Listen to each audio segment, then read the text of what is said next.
Good morning बच्चों, मैं BL Agarwal आज आपको इस लेक्चर में subject financial management chapter dividend decisions as per Modigliani and Miller theory का एक प्रॉब्लम सोल्व करके समझाने का कोशिश करूंगा।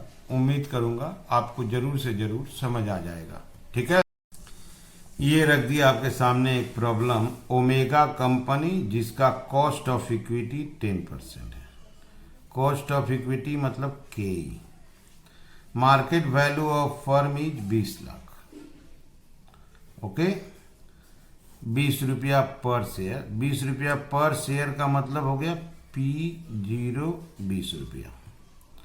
कंपनी को new investment I earning a dividend at the end of the year. आई बता दिया है, न्यू इन्वेस्टमेंट 680, अर्निंग 150 और डिविडेंड पर शेयर 1 रुपया। जबकि यहाँ से आप निकाल लोगे तो 1 लाख शेयर आएगा, तो 1 लाख रुपया डिविडेंड हो जाएगा। बोला है so under the MM assumption, MM हो गया Modigliani and Miller, payment of dividend does not effect the value of firm.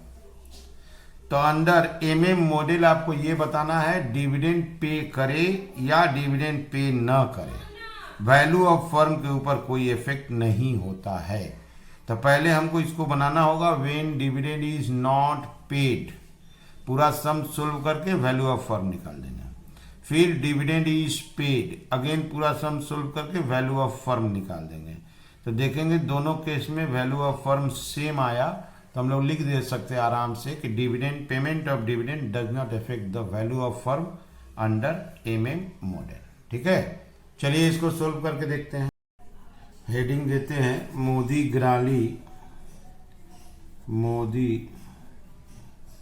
Gilani and Miller model. ठीक है, Modigliani and Miller model, इनका फॉर्मूला है P0 बराबर D1 plus P1, D1 plus P1 divided by 1 plus KE, where P0 price of share at the beginning of the year.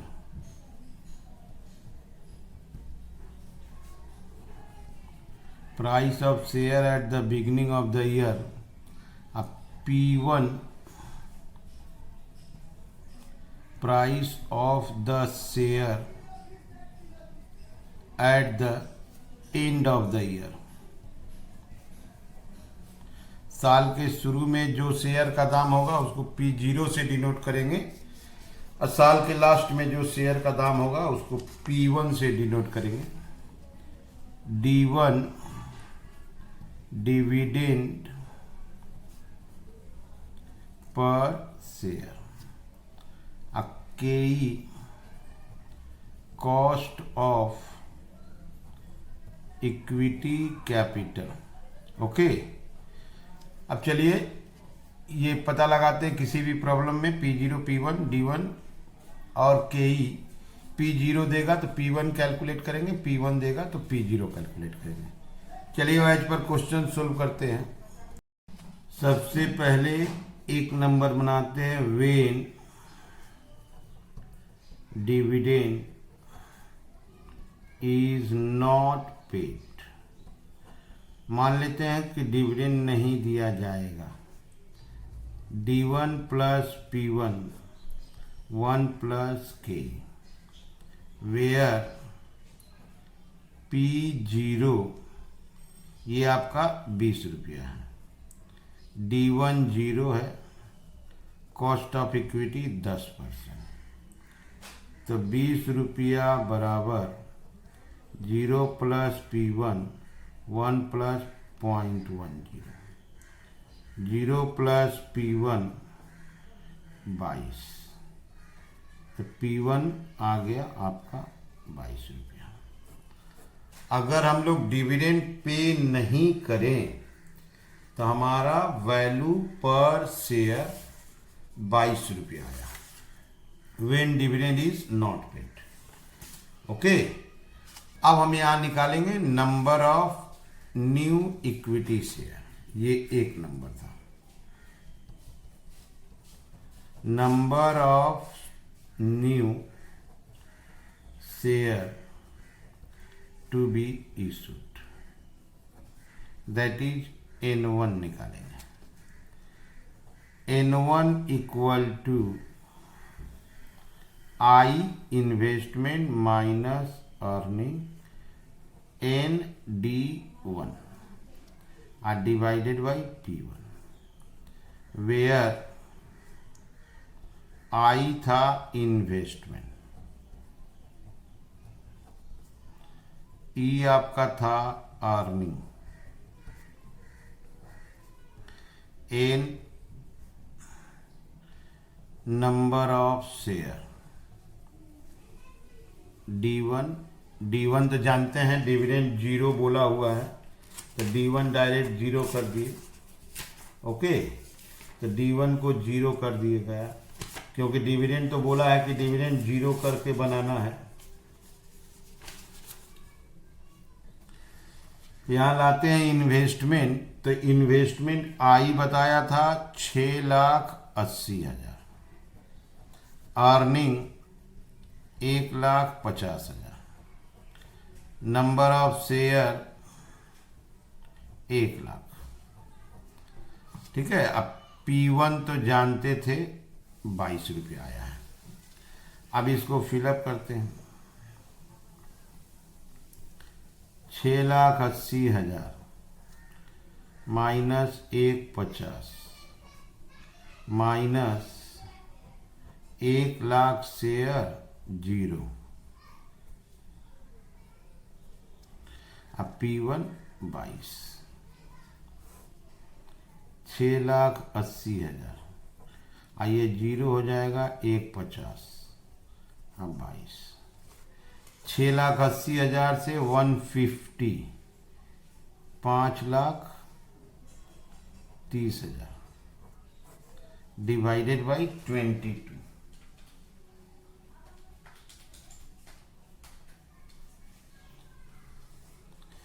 ये देखिए fraction आ रहा है 24,091 कर ले रहे हैं। Okay, 24,091 shares approx. ओके, अब कैलकुलेट करेंगे value of firm. Value of firm, value of firm को V से डिनोट करेंगे। V इक्वल टू पुराना वाला शेयर प्लस नया वाला share into P1 minus investment plus earning, 1 plus K। यहाँ एक बार सारा लिखते हैं, N हो गया 1,00,000 शेयर, N1 हो गया 24,091 शेयर, P1 आ गया आपका 22 रुपया, I investment 6,80,000, E earning 1,50,000, K 0.10।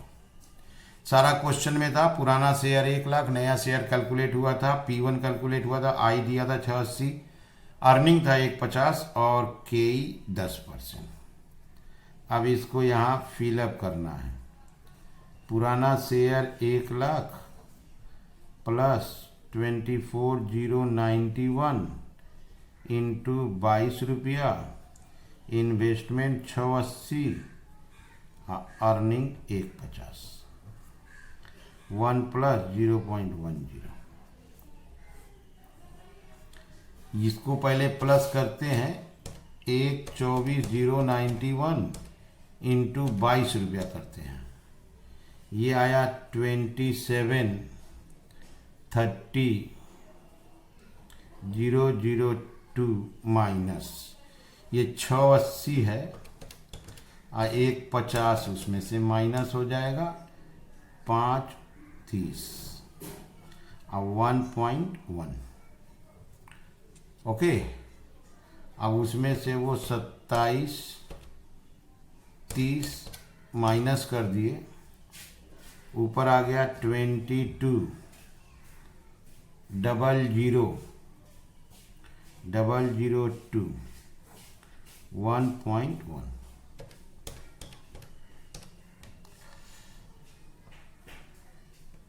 $20 lakh लिखते हैं। थोड़ा फ्रैक्शन है, देख लीजिए आप, 1.81 है, फ्रैक्शन इग्नोर कर दिए। That is value of firm आ गया 20 लाख। अगर हम लोग डिविडेंड नहीं पे करते हैं तो मेरा P1 आता है वैल्यू पर शेयर 22 रुपया, number of new equity share 24,091, थोड़ा एडजस्ट किया अप्रॉक्स। अब वैल्यू ऑफ फर्म आता है 20 लाख। क्वेश्चन था कि अगर डिविडेंड पे करे या न पे करे तो वैल्यू ऑफ फर्म पे कोई इफेक्ट नहीं होता है, तो ये सोल्व हुआ व्हेन डिविडेंड इज नॉट पे। अब बनाएंगे व्हेन डिविडेंड इज पेड, ठीक है। अब बी नंबर सोल्व करेंगे व्हेन डिविडेंड इज पेड, तो P0 equal to D1 plus P1 1 plus KE, where P0 आपका 20 रुपया था, डिविडेंड बोला है 1 रुपया पर शेयर, KE आपका 0.10 था, तो 20 रुपया equal to 1 plus P1 1 plus 0.10, तो 1 प्लस P1 इक्वल टू 22। अब P1 equal to 22 minus 1 that is 21। अगर हम लोग डिविडेंड पे करते हैं तो P1 मेरा आता है 21, तो ये एक नंबर सोल्व हो गया। अब 2 number, number of new share to be issued, number of new share to be issued N1 calculate करेंगे। N1 equal to I minus E minus ND1 divided by P1, where I जानते थे आप investment 6,80,000 था, E earning 1,50,000 था, N number of share 1,00,000 share था, D1 1 रुपया था। अब P1 आया था आपका 21, ओके। तो ये सारा चीज पता था, investment 680, earning 150, number of share 1,00,000, dividend 1 रुपया पर शेयर। अब P1 आपका 21 आया है। अब इसको यहाँ फिलअप करते हैं। I 6,80,000 minus earning 150 minus number of share 1,00,000 और डिविडेंड 1 रुपया और डिवाइडेड बाई 21, 680, यहाँ से 1,00,000 डिविडेंड चला जाएगा तो 50,000 बचेगा, डिवाइडेड बाई 21, तो 630 डिवाइडेड बाई 21, ये पूरा राउंड फिगर आ रहा है 30,000 शेयर्स, ओके। तो हम लोग के लिए न्यू फाइनेंसिंग के लिए डिविडेंड देने के बाद 50,000 बचेगा, तो 30,000 शेयर इशू करके अपना काम हो जाएगा, क्योंकि 680 का जरूरत है, 50,000 रिटेन अर्निंग आएगा तो 630 का जरूरत पड़ेगा। और 6,30,000 को 21 से डिवाइड करेंगे, 30,000 शेयर आ जाएगा। अब यहां से हम लोग कैलकुलेट करेंगे वैल्यू ऑफ फर्म।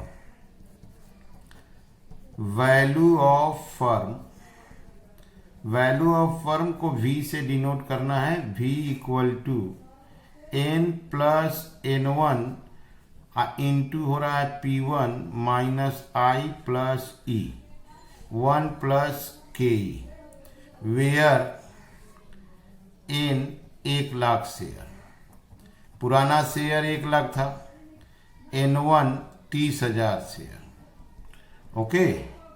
P1 आया था आपका 21, I इन्वेस्टमेंट 6,80,000 था, E अर्निंग 1,50,000 था के आपका 10% 0.10। अब इसको यहाँ फिलअप करना है तो 1 लाख पुराना शेयर, 30,000 नया शेयर, P1 21 रुपया, अर्निंग इन्वेस्टमेंट 680, अर्निंग 150। अब 1 + 0.10, ये ब्रैकेट वाला हो गया 1,30,000 और उसको 21 से इंटू कर दिए तो ये आ गया 27,30,000। ये हो गया 680 में से 150 गया 530, ये हो गया 1.1। इसमें से 530 जाएगा तो ऊपर आएगा 22 लाख, 1.1 देखिए वापस 20 लाख आ गया। Value of firm dividend pay करने से 20 लाख आया और नहीं पे करने से भी 20 लाख आया। सोल्व करने का वे है, पहले डिविडेंड नॉट पेड सोल्व करेंगे, P1 निकाल लीजिए, N1 कैलकुलेट कर लीजिए, अब वैल्यू ऑफ फर्म में फिलअप कीजिए, देखिए आ गया 20 lakh. When dividend is paid, P1 देखिए 21 रुपया, N1 30,000, अब वैल्यू ऑफ फर्म 20 लाख का 20 लाख आया। तो हम लोग बोल सकते हैं डिविडेंड पे करे या ना करे, वैल्यू ऑफ फर्म कांस्टेंट है। तो यहाँ लिख देते हैं वैल्यू ऑफ फर्म भी ₹20 lakhs is constant whether dividend is paid or not paid under MM model. ठीक है, तो वैल्यू ऑफ फर्म कांस्टेंट रहता है वेदर कंपनी डिविडेंड पे करे या न पे करे। ठीक है, ये हो गया solution as per Modigliani and Miller's theory. उम्मीद करता हूं आपको जरूर समझ में आया होगा। Okay, thank you, bye.